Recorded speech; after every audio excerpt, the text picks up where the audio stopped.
রংপুর, সিরাজগঞ্জ, মুন্সিগঞ্জ, ফেনী ও পাবনা সহ বিভিন্ন জায়গায় হতাহতের সংখ্যা বাড়ছেই। আওয়ামী লীগ কার্যালয়ে আগুন ভাঙচুর। উত্তর মিরপুর সহ রাজধানীর বিভিন্ন পয়েন্টে ব্যাপক সংঘর্ষ। শাহবাগে ধাওয়া পাল্টা ধাওয়া। বঙ্গবন্ধু মেডিকেলের ভেতরে গাড়িতে আগুন। শিক্ষার্থীদের সরাসরি গুলি না করার নির্দেশনা চেয়ে করা রিট খারেজ। পুলিশকে আইন মেনে চলার নির্দেশ।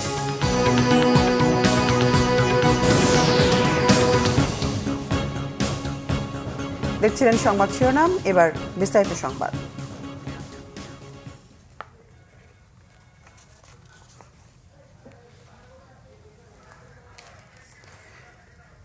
শিক্ষার্থীদের ডাকা অসহযোগ আন্দোলনে দেশের বিভিন্ন জায়গায় ব্যাপক সংঘর্ষ হয়েছে। গুলিবিদ্ধ হয়ে বিভিন্ন জেলায় এ পর্যন্ত ২৬ জন নিহত হয়েছেন। সিরাজগঞ্জে ৩ জন, মুন্সিগঞ্জে 3 জন, ফেনীতে 6 জন, রংপুরে 4 জন, মাগুরায় 3 জন, বরিশালে 1 জন, কুমিল্লায় 1 জন, বগুড়ায় 1 জন, জয়পুরহাটে 1 জন ও পাবনায় 3 জন নিহত হয়। বিভিন্ন জায়গায় আগুন দেওয়া হয়েছে আওয়ামী লীগ কার্যালয় ও গাড়িতেও। প্রতিনিধিদের পাঠানো তথ্য ছবিতে ডেস্ক রিপোর্ট।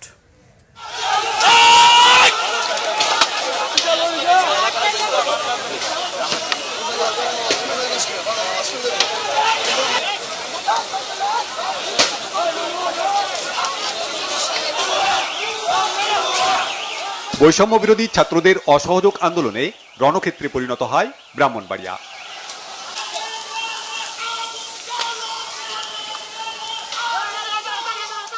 আন্দোলনরত শিক্ষার্থীদের সাথে ছাত্রলীগের দফায় দফায় সংঘর্ষ হয়।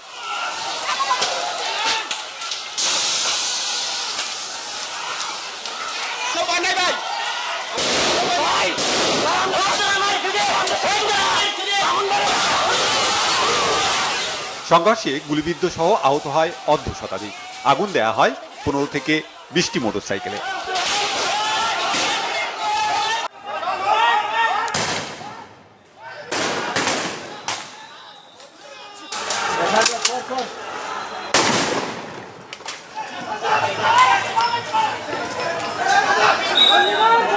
বরিশালে পানি সম্পদ প্রতিমন্ত্রীর বাসভবনে হামলা ও ভাঙচুর করা হয়।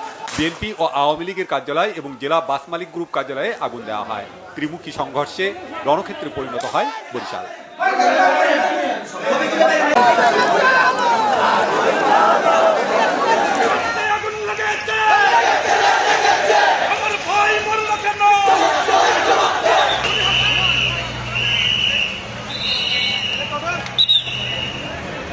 সিলেটে পুলিশের সাথে আন্দোলনকারীদের দফায় দফায় সংঘর্ষ হয়। ছাত্রদের ছত্রভঙ্গ করতে টিয়ারশেল ও রাবার বুলেট ছোড়ে পুলিশ। বন্দরবাজার, সুরমা পয়েন্ট ও কোর্ট পয়েন্ট, কিনব্রিজ, তালতলা এলাকায় ধাওয়া পাল্টা ধাওয়া হয়।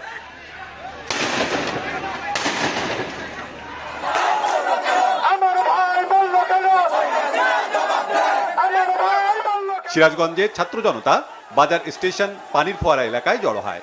মিছিল নিয়ে যায় এসএস রোডে। মিছিলটি জেলা আওয়ামী লীগ কার্যালয়ের কাছে গেলে দলের নেতাকর্মীদের সাথে ধাওয়া পাল্টা দেওয়া হয়। চলে গুলি। আগুন দেওয়া হয় আওয়ামী লীগ কার্যালয়ে।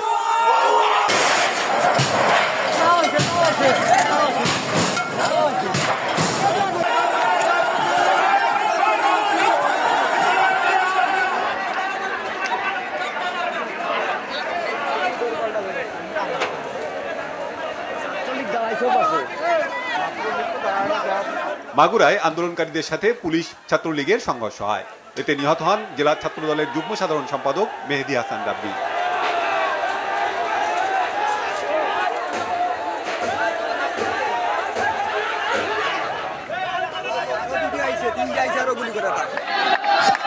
মুন্সিগঞ্জে বৈষম্য বিরোধী ছাত্র আন্দোলনের কর্মসূচি চলাকালে সুপারমার্কেট এলাকায় শিক্ষার্থীদের সাথে আওয়ামী লীগ, ছাত্রলীগ, যুবলীগ নেতাকর্মীদের সংঘর্ষ হয়।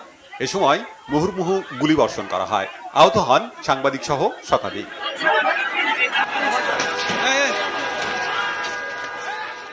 খুলনায় আওয়ামী লীগ কার্যালয়ে আগুন দেয় বিক্ষুব্ধ শিক্ষার্থীরা।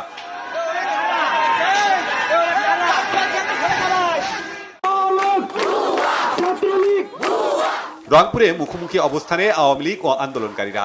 রংপুর টাউন চত্বরে জমায়েত হয় শিক্ষার্থী জনতা। পায়রা চত্বর থেকে মিছিল নিয়ে ছাত্রলীগ তাদের ধাওয়া দেয়। এ সময় সংঘর্ষ বাধে। নগরীর পায়রা চত্বরে সিটি কর্পোরেশনের 4 নম্বর ওয়ার্ড কাউন্সিলর হারাধন হারা ও তার গাড়ি চালককে পিটিয়ে হত্যা করা হয়। এর আগে সংঘর্ষে আহত এক যুবলীগ কর্মী মারা যায় রংপুর মেডিকেলে।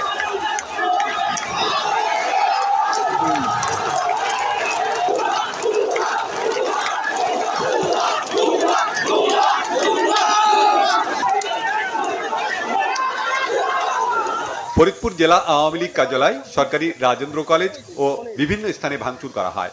পরিস্থিতি নিয়ন্ত্রণে সাউন্ড গ্রেনেড ও টিয়ার শেল ছোড়ে পুলিশ।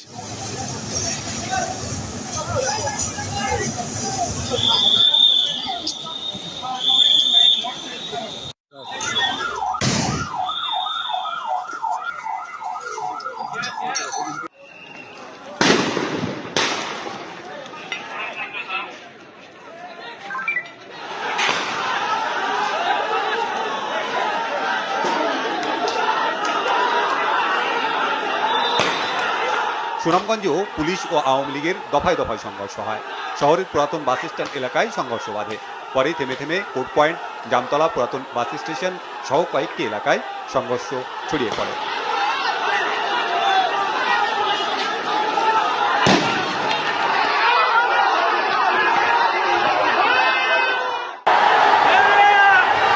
চাঁদপুর শহরে আন্দোলনকারীদের সাথে যুবলীগ ছাত্রলীগের দফায় দফায় সংঘর্ষ হয়। ধাওয়া পাল্টা ধাওয়ায় আহত হয় অন্তত ৩০ জন। Bangla vision news desk. রাজধানীর শাহবাগ মোড়ে অবস্থান নিয়ে বিক্ষোভ করছেন আন্দোলনকারীরা। সকাল 10:30 থেকে ছোট বড় মিছিল নিয়ে এসে শাহবাগে অবস্থান নেন আন্দোলনকারীরা। এ সময় সরকারের পদত্যাগের দাবিতে নানা স্লোগান দেন তারা। ভাইদের বুকে গুলি কেন, এমন প্রশ্নের জবাব চান শিক্ষার্থীরা। বলেন, এই সরকারের পদত্যাগ ছাড়া সংকট উত্তরণের আর কোনো সুযোগ নেই। বেলা 11টার দিকে শাহবাগ এলাকায় বিক্ষোভকারীরা আওয়ামী লীগের নেতাকর্মীদের ধাওয়া দেন। এ সময় উত্তেজনা ছড়িয়ে পড়ে। ধাওয়া পাল্টা ধাওয়ার ঘটনাও ঘটে। এক পর্যায়ে শাহবাগে বঙ্গবন্ধু শেখ মুজিব মেডিকেল বিশ্ববিদ্যালয়ের পার্কিং করে রাখা কয়েকটি গাড়িতে আগুন দেওয়া হয়। পুড়ে যায় বেশ কয়েকটি অ্যাম্বুলেন্স ও গাড়ি। সড়কে যান চলাচল বন্ধ আছে। শাহবাগ বাংলা মোটর কারওয়ান মোড়ে থমথমে পরিস্থিতি বিরাজ করছে।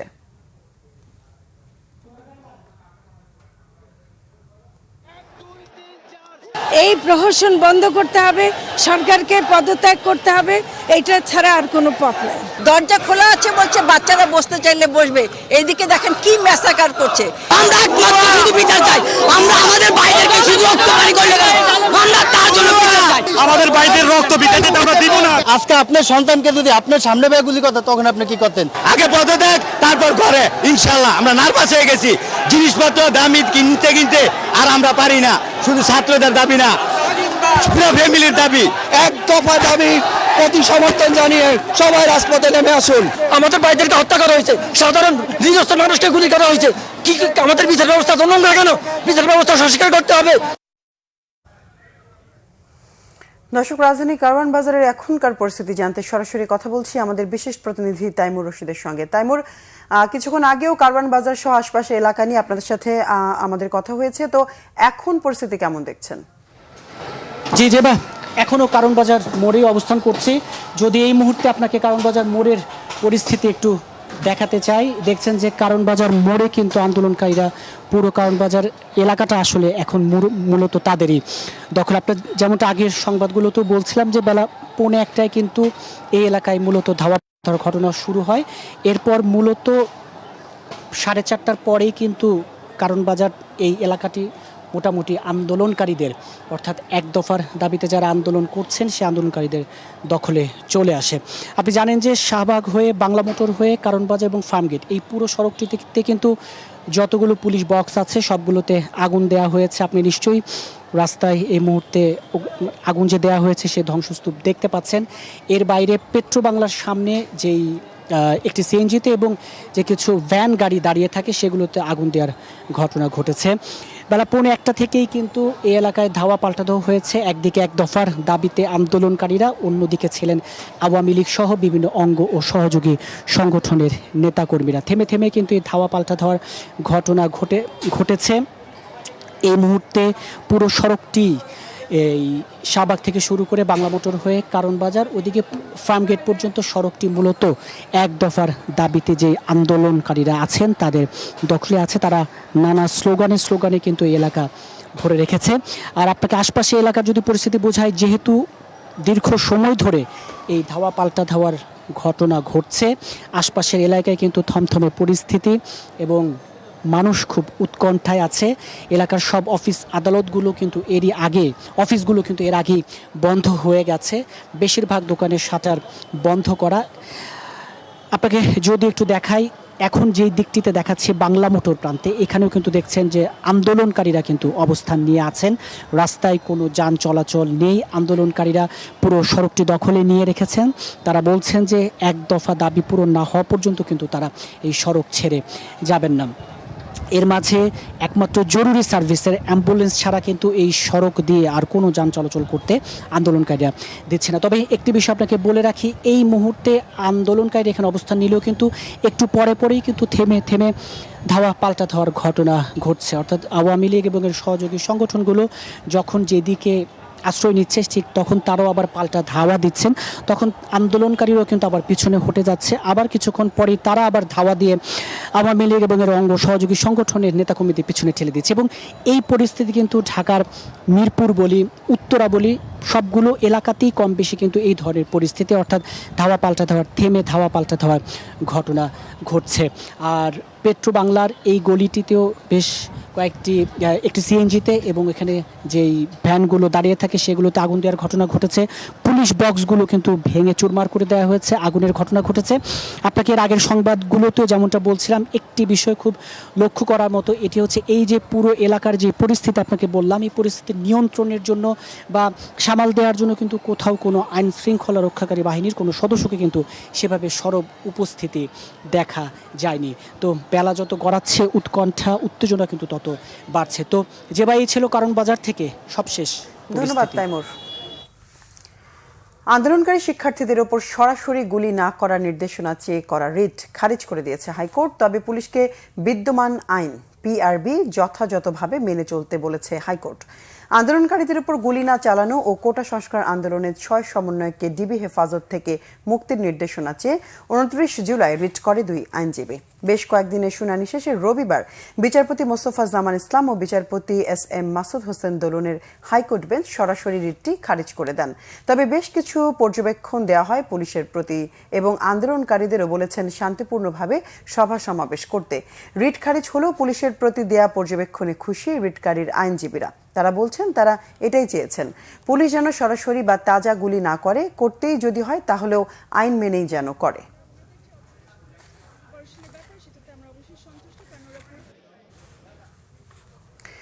বৈষম্য বিরোধী ছাত্র আন্দোলনের এক দফা দাবির সঙ্গে একাত্মতা পোষণ করে বিএনপির মহাসচিব মির্জা ফখরুল ইসলাম আলমগীর বলেছেন, দেশে আজ এক গণ অভ্যুত্থানের সূচনা হয়েছে। গুলশানে বিএনপি চেয়ারপারসনের কার্যালয়ে সংবাদ সম্মেলনে তিনি অভিযোগ করেন, ছাত্র শিশু জনতার রক্তে রঞ্জিত সরকার। সব শ্রেণী পেশা দলমত নির্বিশেষে সব মানুষ ফুঁসে উঠেছে।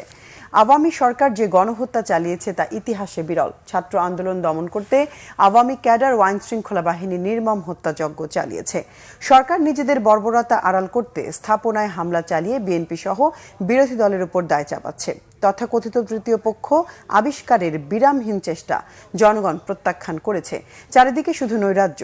সরকার পদত্যাগে যত বিলম্ব করবে দেশ ও জাতির তত বেশি ক্ষতি হবে। দলের সকল স্তরের নেতাকর্মী সহ সকল সাধারণ মানুষকে এই আন্দোলনে শরিক হবার আহ্বান জানান মির্জা ফখরুল। সন্ত্রাস ও নৈরাজ্যের বিরুদ্ধে শান্তি সমাবেশ ও মিছিল করেছে আওয়ামী লীগ সহ এর অঙ্গ সংগঠনগুলো। রাজধানীর খামারবাড়িতে বাংলাদেশ কৃষিবিদ ইনস্টিটিউটের সামনে শান্তি সমাবেশ ও মিছিল করেছে বাংলাদেশ কৃষক লীগ। এ সময় আওয়ামী লীগের যুগ্ম সাধারণ সম্পাদক বাহাউদ্দিন নাসিম বলেন, যারা অর্থনীতিকে ধ্বংস করতে চায়, দেশকে ধ্বংস করতে চায়, তাদের বিরুদ্ধে প্রতিবাদী হতে হবে। তিনি আশা করেন শিক্ষার্থীরা কারো খেলার পুতুল না হয়ে দেশকে এগিয়ে নিতে সাহায্য করবে।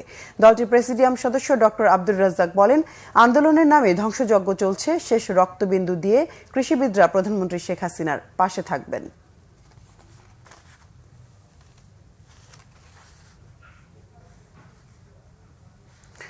অন্তর্বর্তীকালীন সরকার গঠনের রূপরেখা দিলেন বিশ্ববিদ্যালয় শিক্ষক নেটওয়ার্ক। রবিবার সকালে ঢাকা রিপোর্টার্স ইউনিটিতে সংবাদ সম্মেলনের রূপরেখাটি দেন শিক্ষকরা। অধ্যাপক আনু মোহাম্মদ তার লিখিত বক্তব্যে বলেন, অবিলম্বে শিক্ষার্থী জনতার অভ্যুত্থানের ভিত্তিতে নাগরিক ও রাজনৈতিক শক্তিসমূহের মতামতে শিক্ষক, বিচারপতি, আইনজীবী ও নাগরিক সমাজের অংশগ্রহণে একটি অন্তর্বর্তীকালীন সরকার গঠন করা হবে। এই সরকারের সদস্য নির্বাচনে আন্দোলনরত শিক্ষার্থীরা মুখ্য ভূমিকা পালন করবেন।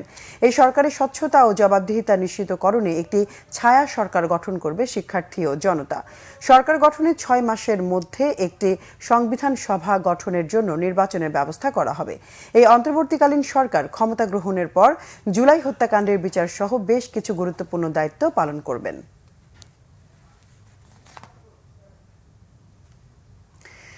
জাতিসংঘের উদ্যোগে সম্পূর্ণ স্বাধীন একটি কমিশনের মাধ্যমে চলমান সহিংসতা ও প্রাণহানির তদন্ত দাবি করেছে ট্রান্সপারেন্সি ইন্টারন্যাশনাল বাংলাদেশ টিআইবি।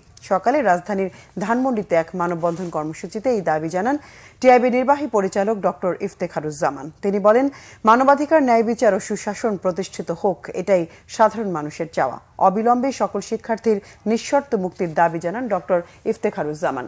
যাদের নির্দেশে নির্মম হত্যাকাণ্ড ঘটেছে তাদের বিচারের আওতায় আনতে হবে। অবাধ তথ্য প্রবাহের অনুকূল পরিবেশ সৃষ্টি করতে এবং নিরবিচ্ছিন্ন ইন্টারনেট সরবরাহ রাখার আহ্বান জানিয়েছে টিআইবি।